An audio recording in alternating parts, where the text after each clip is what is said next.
फेटरी गोदनी बोखारा जिल्हा परिषद सर्कल अंतर्गत माझे बाबा स्वर्गीय श्यामदेवजी राऊत माजी जिल्हा परिषद अध्यक्ष यांच्या स्मृतिप्रित्यर्थ हा शंकरपटाचं भव्य आयोजन आम्ही 19 आणि 20 एप्रिलला या बोखारा परिसरामध्ये केलेलं होतं। अत्यंत उत्कृष्ट प्रतिसाद या शंकरपटाला आम्हाला मिळाला। पूर्ण महाराष्ट्रातून बैलजोड्या या शंकरपटाला आलेल्या होत्या। 100च्या जवळपास किंवा 100च्या वरती इथे पार्टिसिपेट बैलजोड्यांनी केलं आणि अत्यंत चांगलं लोकांमध्ये खुशीचं वातावरण। या परिसरामध्ये 40 वर्षानंतर हा शंकरपट झालेला आहे आणि 2014 नंतर भाजपची जी सरकार होती त्यांनी 2017 मध्ये हा शंकरपटावर बंदी आणली होती। पण महाराष्ट्रामध्ये जे महाविकास आघाडीची सरकार आली आणि सुनील केदार साहेबांकडे पशु संवर्धन हे जे मंत्री खातं त्यांच्याकडे होतं, त्यांनी कोर्टामध्ये शासनाच्या माध्यमातून अत्यंत चांगली बाजू मांडून ही शंकरपटावरची बंदी उठवली आणि आज संपूर्ण महाराष्ट्रामध्ये या शंकरपटाचा उत्साह शेतकरी बांधव घेत आहे, कारण की त्यांचा आवडता हा छंद आहे। तर आणि या माझ्या या बोखारा सर्कलच्या ज्या शंकरपटाला माझी जी कमिटी होती त्यांच्याशिवाय माझा हा शंकरपट शक्य नव्हता। त्याच्यामध्ये सागरजी महाजन आहे ते अध्यक्ष होते, उपाध्यक्ष जगदीश भाऊ जगताप होते, जगदीशजी शेळके होते, राजूभाऊ महाजन होते, प्रकाशजी नाकले होते, सनी आवडे होते, आपला राहुल भाऊ मनोर, अरुण भाऊ राऊत आणि सगळी टीम होती। या लोकांच्या टीम वर्कनी माझा हा जो शंकरपट आहे हा सक्सेस झालेला आहे आणि शेतकरी बांधवांनी भगिनींनी म्हणजे मेन म्हणजे महिला सुद्धा या शंकरपटामध्ये सहभागी झाल्या होत्या आणि सगळ्यांनी याचा आनंद घेतला। बोखारा गाव हे शहराला लागून असल्यामुळे शहरा परिसरामध्ये या परिसरात 40 वर्षानंतर जर हा शंकरपट झाला तर खूप उत्साहाचं वातावरण होतं। तरुण पिढीला ज्या नवीन मुलांना सुद्धा या छोट्या मुलांनी सुद्धा याचा आनंद घेतला आहे आणि आमच्या पूर्वज शंकरपटामध्ये कशा सहभागी होत होते, कसा पद्धतीचा शंकरपट आहे हा एक सगळं वातावरणचा एक चांगला उत्साह 2 दिवसात इकडे एकदम यात्रा भरल्यासारखं होतं आणि सगळ्यांनी याचा आनंद घेतलाय। एवढं या प्रसंगी सांगेल। राऊत साहेब स्वर्गीय श्यामदेवजी राऊत साहेब यांच्या स्मृतिप्रित्यर्थ आयोजित भव्य शंकरपट कार्यक्रमामध्ये उपस्थित महाराष्ट्र राज्याचे माजी मंत्री माननीय सुनील बाबू केदार साहेब, जिल्हा परिषदेचे माजी अध्यक्षा कोकटदेताई, उपाध्यक्ष कुंदाताई राऊत,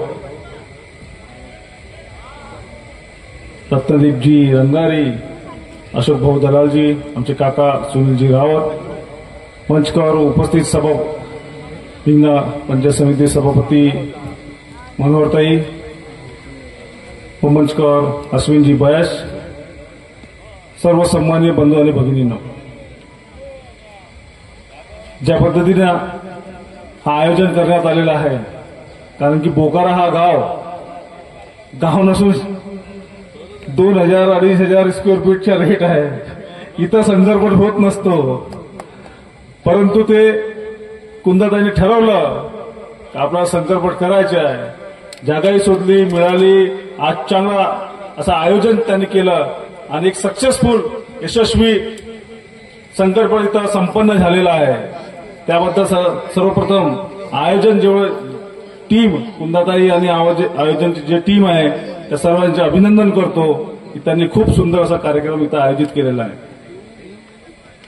ज्याप्रमाणे माझ्या अगोदरच्या वक्त्याने आपल्याला सांगितलं सुनीलबाबू केदार साहेबांनी कशा प्रकारे ही बंदी उठवली, कारण की 14 पासून जेव्हा बंदी लागलेली होती 5 वर्ष या महाराष्ट्र सरकारला ते बंदी उठवता आली नाही आणि अवघ्या 1 वर्षाच्या आतमध्येच महाविकास आघाडी सरकार आला, साहेब मंत्री बनले आणि पशुसंवर्धन विभाग साहेबांकडे आला।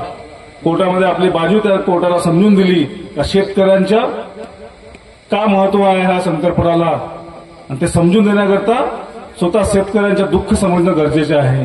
तेव्हा शेतकऱ्याबद्दल आपल्याला आपल्या मनात कुठेतरी त्यांच्याबद्दल जी भावना आहे ते येईल। फक्त तोंडाला बोलणं, जसं आपल्या इलेक्शनच्या अगोदर नाही का आता बोलले आपल्याला कर्जमाफी, लाडली बहीण, खूप काही योजना आपल्याला सांगितल्या, पण त्यातला काही होणार नाहीये, कारण कर्जमाफी हा विषय त्यांच्यासाठी होताच नाही। फक्त मतदान घ्या, शेतकरी, बेरोजगार, महिला हा सर्व विषय त्यांच्याकरता फक्त वोट करीत आहे। सत्ताधारी लोकांना आताच बाबूजीने आधीच मला सांगितलं त्या 1 रुपयावर जे विमा होत होता शेतकऱ्यांचा तोही बंद केला त्यांनी आता. असे भरपूर विषय आहे बोलायला, राजकीय की मंच नाही आहे, पण शेतकऱ्याच्या ज्या मालाला भाव देण्याचं काम त्यावेळेस 2022 मध्ये कोरोना काळामध्ये कापूस 2,000 आणि 3,000 रुपये क्विंटलनं कोणी घ्यायला तयार नव्हता. त्यावेळेस भर पावसामध्ये 12,000 क्विंटलनी कापूस घ्यायला लावणारे आपले केदार साहेब होते. आज एवढी मोठी केंद्रापासून तर राज्यापर्यंत सत्ता सर्व एक हाती आहे, पण कापसाला भाव 6,000, 100, 200 खाली वर बस इतक्यातच आपण खेळत आहोत. असे कितीतरी शेतकरी आहेत ज्यांनी मागील 2-3 वर्षामध्ये कापसाला रेट नाही मिळाल्यामुळे कापूस लावणं बंद केलेलं आहे. आणि येणाऱ्या काळामध्ये जर असंच राहिलं तर शेतकरी शेती करणंच बंद करेल. अशी परिस्थिती निर्माण होण्यासाठी ही सरकारच जबाबदार राहणार आहे, दुसरं कोणी जबाबदार राहणार नाही. त्याच्या मागचं कारण एकच आहे, ते ही व्यापाऱ्यांचे सरकार आहे, गोरगरीब शेतकऱ्यांच्या बेरोजगारीची सरकार नाही आहे. आणि अशा सरकारची आपण अपेक्षा ठेवणंही चुकीचे आहे. आणि आपलं मतदान सुद्धा आपण कोणाला टाकलं आणि कोणाला गेलं हे सांगणं आज आपल्याला कठीण आहे.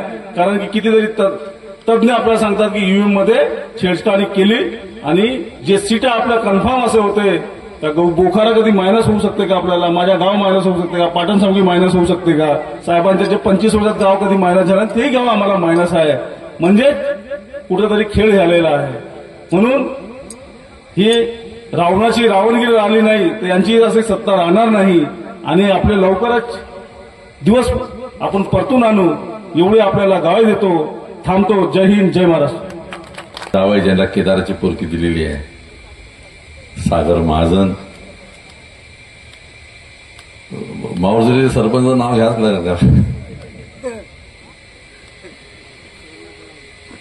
शास्त्रीजी, इतर सगळे मान्यवर बंधू भगिनी मित्रांनो, मी मनापासून ऋणी, मनापासून आभारी आणि मनापासून समाधानी. कुंदाने सहज एक दिवस आली, शंकररावजी तुमचं नाव राहून गेलं, शंकररावजी मोळ आहे, सहज एक दिवस आले म्हणे भाऊ पट भरवायचा आहे म्हणे. म्हटलं ह्या पोरीला ठीक आहे, बाकी कार्यक्रम ठीक आहे, पण ह्या पोरीला पट भरायचा काय सुचलं. आणि इथे आल्यावर मग जाणवलं की 40 वर्ष अगोदर तिच्या वडिलांनी, सन्मान्य शामदारराव पाटलांनी जो पट भरवला होता, जे काही कृती होते, त्यांनी आपलं त्या ठिकाणी ते पर्व पुन्हा सुरू केला. त्याबद्दल आपण सगळ्यांनी कुंदाचं टाळ्यावरून स्वागत करा. या ठिकाणी सांगतो पटाबद्दल आपुलकी आहे. तुम्ही आम्ही सगळेजण शेतकऱ्याचे पुत्र आहात. त्या मुक्या जनावरांसोबत प्रेम करणं, त्या मुक्या जनावरांचं त्या ठिकाणी वेदना जाऊन घेणं हे तुम्ही आम्हीच करू शकतो. शहरातले लोक, शहरात वावरणारे लोक किंवा शहरी विचाराचे लोक त्या ठिकाणी कधीच करू शकत नाही. ही गोष्ट तेवढीच खरी. त्याला मातीत रुतणारा माणूस त्या ठिकाणी पाहिजे. चिखलात पाय ठेवून काटा मोडला तरी न म्हणणारं त्या ठिकाणी व्यक्ती पाहिजे. त्यालाच त्या ठिकाणी त्या मुख्य जनावरांच्या वेदना आणि मुका जनावर हा त्या ठिकाणी समजतो. ही गोष्ट तेवढीच केली त्या ठिकाणी. राजकारण बदललेलं आहे. बऱ्याच राजकीय हालचाली झाल्या, पुढे सुद्धा होईलच, अशातला भाग नाही. पण सूर्य उगवला तर तो बुडणारच आहे, अंधार झाली तर दिवस निघणारच आहे. त्याच्याबद्दल खूप काही चिंता करायची गरज नसते. खळखळ ते व्हाच लागते त्या ठिकाणी.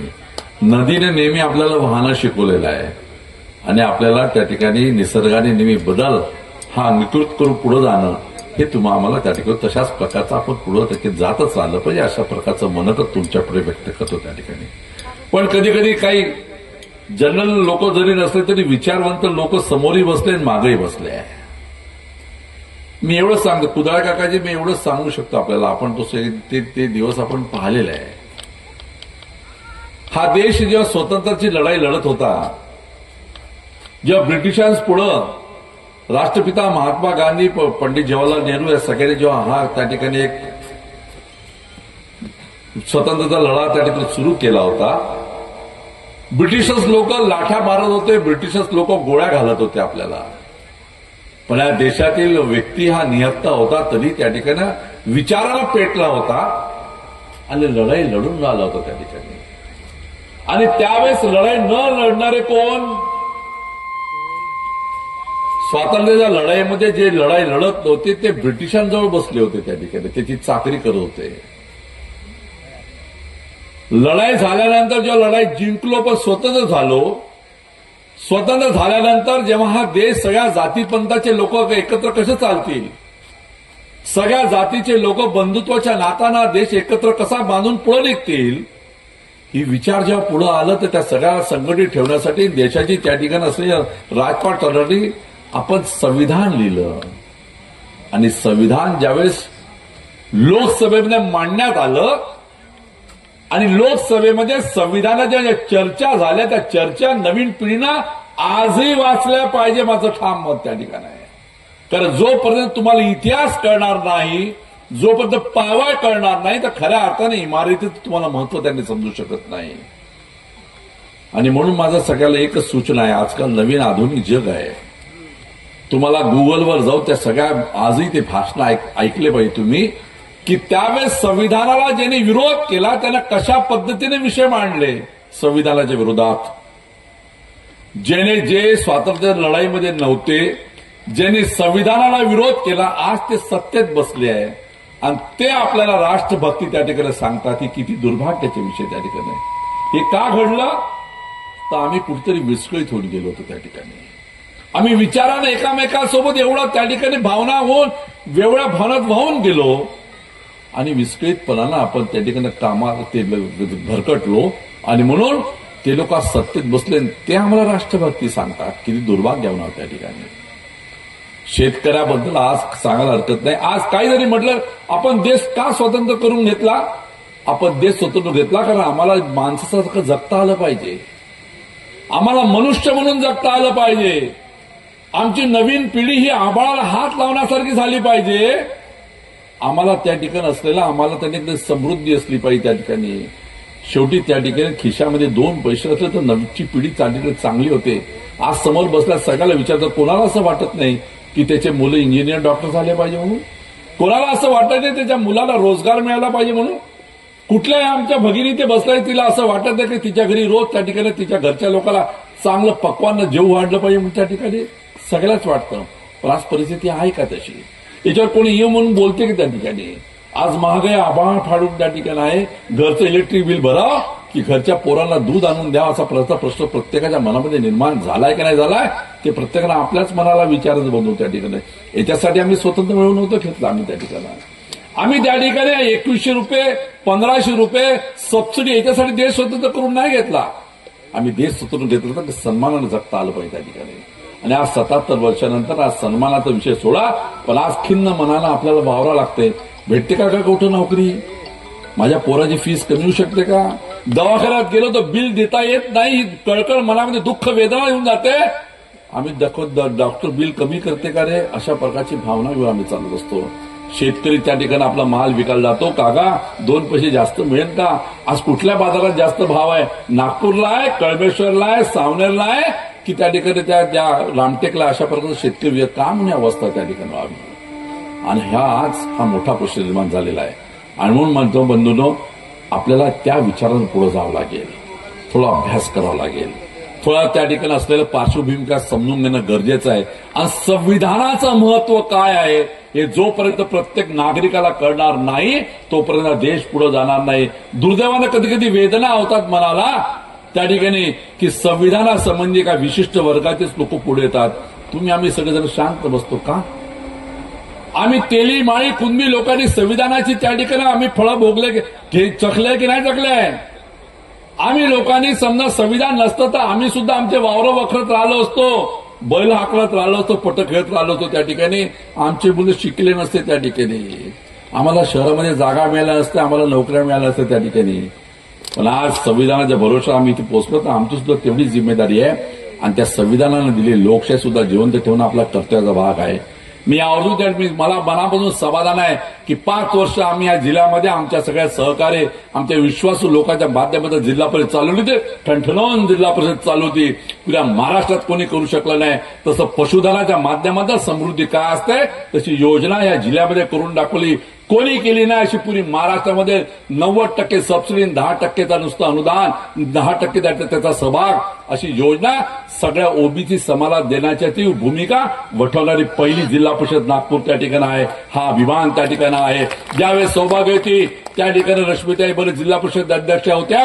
जलजीवन मिशनचं काम हाती आलं तर या जिल्ह्यामध्ये 1300 गावामध्ये जलजीवन मिशनच्या योजना आम्ही तयार करून घेतला आणि त्याचा गवगवा त्या ठिकाणी जेव्हा झाला सत्कार तर त्या ठिकाणी आज सौभाग्यवती मुक्ताताई कोकटे इथे बसले आहे दिल्लीमध्ये. त्यावेळेस दिल्लीच्या सरकारने त्याचा सत्कार केला, ही भूमिका आम्ही वठवली. पुन्हा त्या ठिकाणी जिल्हा परिषद उपाध्यक्ष होत्या. राज्य सरकारने सगळे त्याचे पैसे थांबवले पण ती थांबली नाही. सेस फंडात तिने प्रत्येक त्या आपल्या प्रायमरी हेल्थ सेंटरमध्ये त्या ठिकाणी सगळे टॅन घेतले आणि औषध उपलब्ध करून ही भूमिका ठेवली होती आणि पुढे सुद्धा राहणार आहे. चिंता करायची कारण नाही. पुढची जिल्हा परिषद आपणच बसू, पुढचा डंका आपणच वाजवू, त्या ठिकाणी चिंता करायची कारण नाही. आपण काम करत राहू. कारण आमचा जन्म हा लोकांच्या सन्मानासाठी त्याच्या कामासाठी जो झालेला आहे. निसर्गाने आणि कुटुंबाने आम्हाला सगळं ढंढणवून दिलेलं आहे. मग आम्ही नाही तर करायचं काम तर कोणी करायचं ठिकाणं अशा प्रकारे मनक त्यांनी व्यक्त करतो. एक चांगला बैलगाडाचा उपक्रम आपण इथे उभा केला त्याबद्दल मनापासून आभार मानतो.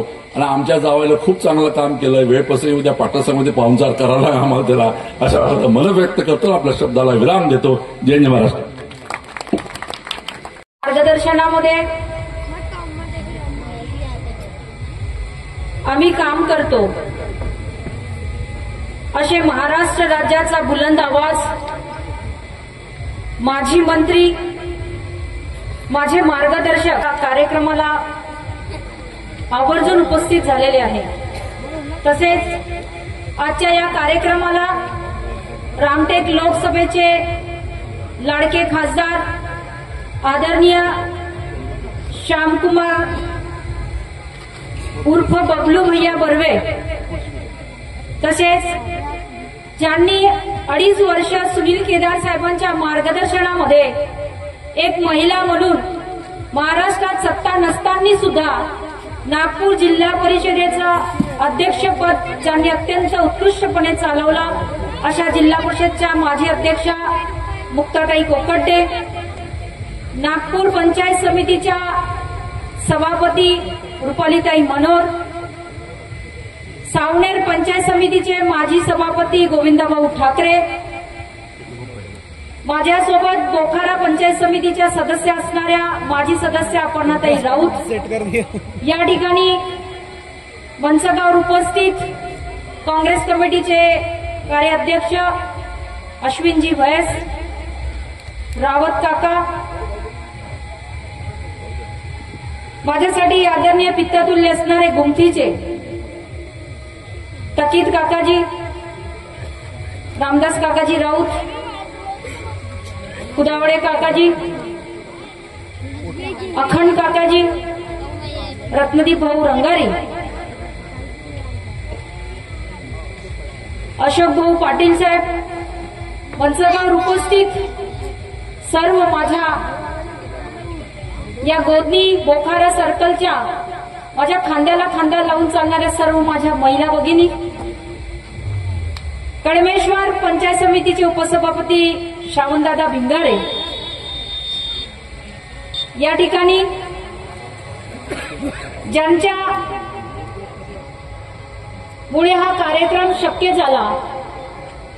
जरी मी आयोजक असेल पण ज्या कमिटीने मागच्या 15-20 दिवसापासून हा कार्यक्रम घेण्यासाठी अथक प्रयत्न केले असे या शंकरपटाचे कमिटीचे अध्यक्ष सागरजी महाजन, उपाध्यक्ष जगदीश भाऊ जगताप, सचिव रोशनजी गोरमाडे, महासचिव जगदीशजी शेळके, कोषाध्यक्ष प्रकाशजी नाकले, या कमिटीचे सदस्य राहुल भाऊ मनोर, राजू भाऊ महाजन, अरुण भाऊ राऊत, सनी आवडे आणि आणखी त्यांची सर्व बाहेरून त्यांना समर्थन देणारी सर्व कमिटी.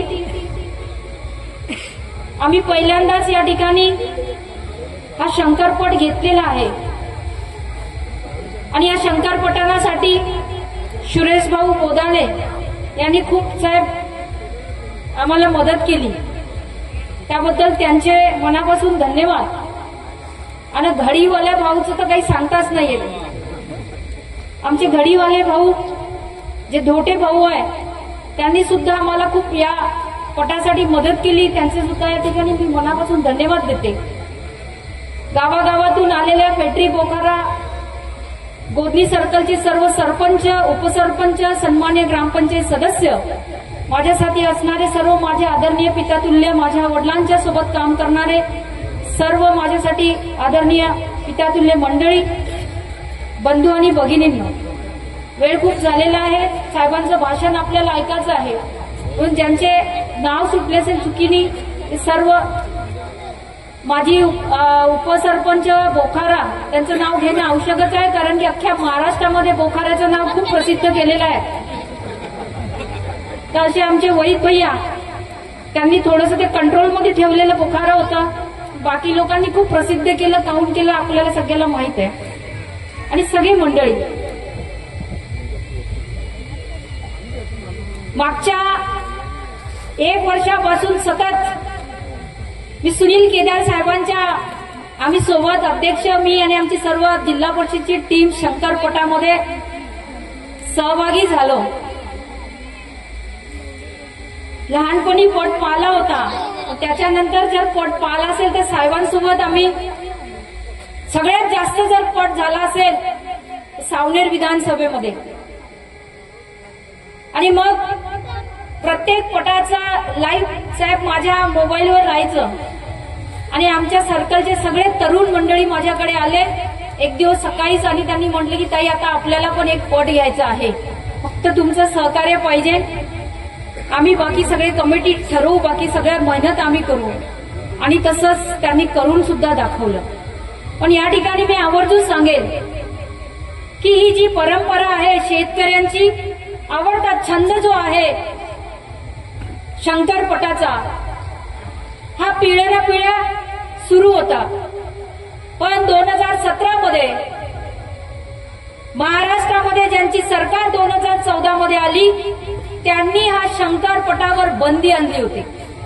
आणि म्हणून हा शंकरपट मधात बंद झाला होता. आता या सरकारचं समजलं नाही की शंकरपटावर बंदी आणली तर मग बाकी सगळ्याच रेसवर बंदी आणायला पाहिजे होती. यायला घोड्याची रेस चालत होती या सरकारला, यायला कुत्र्याची रेस चालत होती. पाहिलं डॉग रेस सुरू होतं, तर कुत्र्याची रेस पण सुरू होती. गद्याची मला नाही माहित भाऊ, सॉरी, त्याचं भूल. पण आपल्या बैलांची, ज्या बळीराजाचा आवडता छंद होता, हा पट त्यांना चालत नव्हता. आणि 2017 मध्ये काकाजी यांनी बंदी आणली होती. पण महाराष्ट्रामध्ये महाविकास आघाडीची सरकार आल्यानंतर पशु व दुग्ध हे खातं सुनील केदार साहेबांकडे आलं. आणि सर्वात प्रथम सुनील केदार साहेबांनी जर कुठलं काम केलं असेल तर कोर्टामध्ये महाराष्ट्र राज्याच्या वतीने अत्यंत भक्कमपणे अशी बाजू मांडली. आणि या शंकरपटाची बंदी 2019 मध्ये जर उठवली असेल आणि आज आपल्याला भव्य दिव्य हा शंकरपट पाहायला मिळत असेल, तर त्याचं एकमेव श्रेय कोणाला जात असेल तर आपले नेते सुनील केदार साहेबांना. कारण त्यांना माहित आहे ते शेतकऱ्यांचे पुत्र आहे. आपल्या सर्वांना माहित आहे बाबासाहेब केदारांनी शेतकऱ्यांच्यासाठी काय केलं. अख्ख्या नागपूर जिल्ह्यात नाही, विदर्भात नाही, तर महाराष्ट्रामध्ये त्यांची ओळख आहे सरकार मशीन. आणि त्यांच्याच पावलावर पाऊल ठेवून सुनील केदार साहेब चालत आहे या जिल्ह्यामध्ये आणि या महाराष्ट्रामध्ये. आणि साहेबाला माहित होतं की हा छंद शेतकऱ्यांच्या आवडीचा आहे. आणि म्हणूनच साहेबांनी कोर्टामध्ये आपली बाजू मांडली. नाही तर कोर्टामध्ये 5 वर्षापासून ओबीसीच्या आरक्षणाची अजूनपर्यंत बाजू सरकारने मांडली नाही. आणि ओबीसीचं आरक्षण सुटलं नाही, म्हणूनच 5-5 वर्ष झाले नगरपंचायत, नगर परिषदाच्या निवडणुका झाले नाही. पण साहेबांनी या शंकरपटासाठी बाजू मांडली, म्हणून आज आपल्याला हा दिवस बघण्यासाठी मिळत आहे. पण आज साहेबांनी जिल्ह्यामध्ये जिकडे तिकडे शंकरपट भरवला. महाराष्ट्रात एक उत्साहाचं वातावरण 2021 मध्ये आलं या पटाच्या माध्यमातून शेतकऱ्यांमध्ये. पण आता सुनील भाऊ आणि केदार आणि बबलू भैयाला सांगते की या नागपूर तालुक्यात ना आजूबाजू या जिल्ह्यामध्ये लय बीजेपी वाले पट भरवत आहे. असं पट भरवत आहे की जसं काही त्याईनच बंदी उठवली असेल. पण चला पट भरवत असेल साहेबामुळे अक्कल आली असेल ना, भरवत असेल तर चांगली गोष्ट आहे, शुभेच्छा आहे त्यांना. पण त्या पटाच्या माध्यमातून शेतकऱ्यावर होणाऱ्या अन्यायाविरोधात अजिबात बोलत नाही. शेतकऱ्याच्या शेतीमालाला हे सरकार भाव देत नाही, त्याच्यावर त्या भाषणामध्ये अजिबात बोलत नाही. शेतकऱ्याचा पीक विम्याचे पैसे अजून आले नाही. शेतकऱ्याचं कर्जमाफी होणार होती, ते कर्जमाफी या सरकारने केली नाही, त्याच्यावर अजिबात बोलत नाही. फक्त आता शंकरपट, लोकांमध्ये उत्साह आहे, शेतकऱ्यामध्ये उत्साह आहे, तरुण पिढीमध्ये उत्साह आहे, म्हणून आता ते लोक शंकरपट भरवत आहे. माझ्या या शेतकरी भावांना आणि पिठातुल्या मंडळीला सांगेल की यांच्या पटामध्ये नक्की जा, पण यांना तिथे जवाब विचारा की माझ्या शेतामध्ये जो माल पिकते त्याला भाव तुमचा सरकार कधी देणार. माझ्या वडिलांचे जे कर्ज आहे ते कर्ज कधी माफ करणार, हे प्रश्न सुद्धा आपण लोकांनी विचारले पाहिजे. आज पाहिलं असेल नागपूर जिल्ह्यामध्ये एक प्रकरण या 2-4-8 दिवसामध्ये खूप गाजत आहे. शिक्षकाचा घोटाळा, शिक्षकाच्या भरत्यांचा घोटाळा. जेव्हा सुनील केदार साहेबांच्या नेतृत्वामध्ये 5 वर्ष जिल्हा परिषद होती, अत्यंत उत्कृष्ट काम केलं. सरकार नसताना महाराष्ट्रामध्ये सुद्धा जिल्हा परिषदने अत्यंत चांगलं शेष फंडाच्या माध्यमातून काम केलं, शेतकऱ्यांसाठी काम केलं, शेतकऱ्यांसाठी कृषी विभागाच्या माध्यमातून शेष फंडातून अशा अनेक योजना आम्ही लोकांनी राबवल्या. आणि जेव्हा 2024 मध्ये या शिक्षकांचा घोटाळा आमच्या समोर आला होता, तेव्हा आमच्या जिल्हा परिषदच्या ज्या तत्कालीन अध्यक्षा होत्या त्यांनी इन्क्वायरी सुद्धा लावली होती.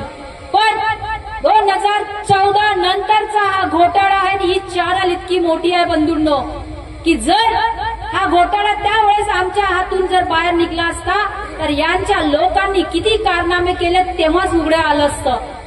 आज पण या माध्यमातून मी आवर्जून सांगते, 5 ते 7 हजार करोडच्या वरती हा घोटाळा झालेला आहे. शिक्षक भरतीचा घोटाळा. आणि या घोटाळ्यामध्ये ज्या संस्था आहे, या संस्था कोणाच्या आहे याचा पण निवाडा लागला पाहिजे. आज 2-3 लोकांना फक्त सस्पेंड केलेला आहे. मी आवर्जून या माध्यमातून सांगते, माझा आवाज जिथपर्यंत जात असेल, महाराष्ट्राच्या मुख्यमंत्री महोदयाला सांगते की साहेब 2-3 लोकांना सस्पेंड करून चालणार नाही. जेवढ्या लोकांनी घोटाळे केले, कारण की मंत्रालयामधून जिल्हा परिषदमध्ये एकाच टेबलवर 10 वर्षापर्यंत जे लोक राहत होते, जिल्हा परिषदच्या अध्यक्षांनी पत्रव्यवहार केल्यावरही तुमच्या मंत्रिमंडळाने त्यांच्या बदल्या होऊ दिले नाही, आणि म्हणूनच हा घोटाळा झालेला आहे. तर अशा लोकांना आपण काय शिक्षा देणार? आणि या 5 ते 7 हजार करोडचा जो घोटाळा, शिक्षक घोटाळा झालेला आहे, हा नागपूर जिल्हा परिषद परताच नाहीये, तर अख्ख्या महाराष्ट्रामध्ये झालेला आहे. या घोटाळ्याच्या ज्यांनी केलेला आहे त्यांची वसुली झाली पाहिजे, आणि माझ्या शेतकरी बांधवाचं कर्जमाफी त्या पैशातून झाली पाहिजे, एवढं या माध्यमातून आपल्याला सांगू इच्छिते. नाही तर हा घोटाळा मी सांगतो या माध्यमातून, या मंचाच्या माध्यमातून, हा घोटाळा भावांनो 10 दिवसाच्या आतमध्ये बंद करण हे लोक. हा घोटाळा दाबण्याचा प्रयत्न होणार आहे, कारण की या घोटाळ्यामध्ये जे शिक्षण संस्था आहे ते या सत्ताधारी लोकांच्या, मोठ्या लोकांच्या संस्थांना त्याच्यामध्ये झालेला हा घोटाळा आहे. हा घोटाळा थांबला नाही पाहिजे. मुख्यमंत्री महोदयाला या मंचाच्या माध्यमातून मी सांगेन की SIT बसवली पाहिजे, आणि जे धागेदोरे गल्लीपासून तर मुंबईपर्यंत आहे, सगळ्यांच्या चौकशा लागल्या पाहिजेत, आणि त्यांची वसुली होऊन माझ्या शेतकरी बांधवाचं कर्ज माफ झालं पाहिजे, एवढी या माध्यमातून मी मुख्यमंत्री महोदयाला विनंती करेन. त्याची वेळ आली तर आमच्याजवळ पैसे नाही म्हणायचे, निवडणुका आल्या तर कर्जमाफी करील असं खोटं आश्वासन द्यायचं. आणि आता जे ई रिक्षाची जे सरकार आहे ते म्हणतात की आम्ही लोकांनी कर्जमाफीचं आम्ही बोललोच नव्हतो. अशी खोटारले लोक आहेत, अशा लोकांच्या पासून आपण सावध राहायला पाहिजे. आज पाहिलं असेल या आपलं जे बोखारा सर्कल आहे, हिंगणा विधानसभेमध्ये येत आहे, या बोखाऱ्यामध्ये कोणाची सरकार होती या ग्रामपंचायतमध्ये आपल्या सगळ्यांना माहित आहे. मला लोकांनी तक्रारी केल्यानंतर मी जिल्हा परिषदची उपाध्यक्ष असताना मी या घोटाळ्याची चौकशी लावली आणि या बोखारा ग्रामपंचायत मध्ये करोडो रुपयाचा घोटाळा झाला. त्याच्यात 3 ग्रामसेवक निलंबित सुद्धा झाले होते. आणि या सरपंच आणि त्यांच्या बॉडीनी अत्यंत मोठा घोटाळा केला. पण तो घोटाळा आमदार समीर मेघे साहेबांनी थांबवण्याचा प्रयत्न केला. माझा कार्यकाळ संपतपर्यंत एक शब्द हा माणूस बोलला नाही. आणि जसं उपाध्यक्ष पद माझं संपलं आणि तेव्हा त्यांनी आपले डोळे उघडले तर या ग्रामपंचायत मध्ये येऊन किंवा जिल्हा परिषद मध्ये जाऊन किंवा पंचायत समितीमध्ये जाऊन एकही मीटिंग घेतली नाही साहेबांनी, मेघे साहेबांनी. सरळ बोलले तर विधानसभेमध्ये असा विषय मांडला आणि तो विषय मांडत असताना एक तर त्यांना त्या विषयाचं काही माहित नव्हतं. जिथे L1 म्हणायचं तिथं L2 म्हणून ठेवलं, कारण की माहीतच नाही घोटाळा करणारे यांचेच लोक होते. आणि त्या घोटाळ्यामध्ये करोडो रुपयाची वसुलीची पत्र नागपूर जिल्हा परिषदच्या सीओनी दिलं होतं. पण त्यावेळेस त्यांनी कुंदा राऊतला थांबवण्यासाठी, कारण की कुंदा राऊतने हा घोटाळा बाहेर काढला होता आणि तो घोटाळा थांबवण्यासाठी, कुंदा राऊतला घाबरवण्यासाठी समीरजी मेघे साहेबांनी आमदार म्हणून त्या विधानसभेत हा विषय माझ्यावर ढकलण्याचा प्रयत्न केला. पण मला माहित होतं आमदार साहेब जरी जेवढे चतुर असेल की नाही, मी पण शेतकऱ्याची पोरगी होते त्याच्यापेक्षा जास्त चतुर राहू मी. जिल्हा परिषदच्या शाळेत शिकली, कॉन्व्हेंटमध्ये नाही शिकली आहे. मला माहित होतं का यांच्या चतुरपणा काहीतरी करेल. पण जी फाईल जे यांच्या लोकांनी जे घोटाळे केले त्याची कुंडली माझ्या जवळ होती आणि ती कुंडली आता पण माझ्याकडे आहे. तर मी या ठिकाणी खासदार बबलू भैया बर्वे यांना विनंती करेल की आर्थिक गुन्हे शाखेकडे प्रकरण गेलेलं आहे भैया. यांच्या लोकांनी जे घोटाळे केलाय, मुरमाचा घोटाळा भावांनो, मुरमाचा घोटाळा मुरुम टाकलाच नाही, करोडो रुपये खाल्ले. पाण्याच्या टँकरचा घोटाळा, टॅक्स पावतीचा घोटाळा, नाल्या सफाईचा घोटाळा, असे घोटाळे पाहिले तर खूप केलेले आहे. आणि त्याची फाईल जिल्हा परिषद मध्ये आहे आणि त्याची एक फाईलची कॉपी मी माझ्याजवळ आणून ठेवलेली होती. तर आपण आर्थिक गुन्हे शाखेला एक पत्र दिलं पाहिजे खासदार साहेब आणि त्यांना म्हणा की जिल्हा परिषदने जे इन्क्वायरी केली आणि तो जे बंद फाईल जिल्हा परिषदच्या सीओ कडे आहे त्यांच्या सुद्धा एक व्यक्तीला बोलून चौकशी झाली पाहिजे आणि त्याची सुद्धा वसुली होऊन ज्यांचे पैसे यांनी खाल्ले ते सरळ पैसे जनतेच्या अकाउंटमध्ये जमा झाले पाहिजे. एवढी या माध्यमातून मी विनंती करेन. हा शंकरपट पहिल्यांदा घेतला 40 वर्षानंतर या परिसरामध्ये हा शंकरपट झालेला आहे. मोठ्या उत्साहाचं वातावरण